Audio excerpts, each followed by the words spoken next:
me demande, s'il vous plaît, pouvez-vous nous parler du livre de Psaume, s'il vous plaît? Le livre de Psaume. Je n'ai pas compris. Le livre de Psaume, comment? Le livre de Psaume, comment? Les psaumes dans le Nouveau Testament, dans la Bible, qui fait partie de l'Ancien Testament, ce ne sont pas des choses si extraordinaires que ça. Non. C'est des hommes tels que vous qui ont été contents, tellement contents de la manière dont Dieu a été présent à leur côté. La manière dont Dieu a été miséricordieux envers eux. Et ils ont été tellement contents lorsqu'ils ont découvert que Dieu est véritablement un amour.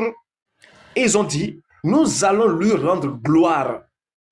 Et à partir de nous allons lui rendre gloire, ils ont commencé à gagner maintenant d'inspiration sur inspiration. Et ont commencé à écrire. Et lorsqu'ils étaient en train d'écrire, Dieu s'est manifesté dans ces écrits-là. Pour pouvoir maintenant faire en sorte que lorsque des personnes vont lire ces choses, ça puisse être des armes de combat et aussi et notamment des paroles de réconfort pour les gens. C'est le Saint-Esprit qui a fait ça.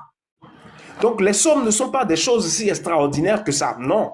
Mais Dieu s'est manifesté beaucoup à travers notamment ces psaumes-là. Dieu s'est manifesté beaucoup, beaucoup.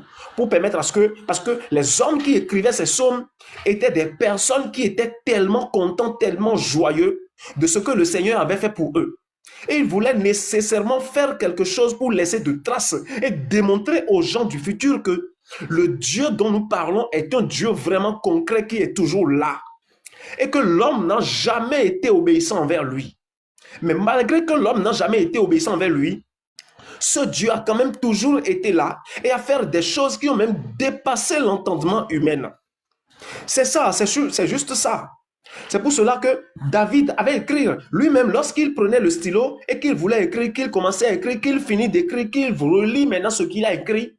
Il se posait les questions à savoir est-ce que c'est vraiment lui qui a laissé ces textes-là? Et ça faisait en sorte qu'il était encore plus inspiré à vouloir écrire encore d'autres. C'est David. C'est lui qui est le babariba de ces choses-là. C'est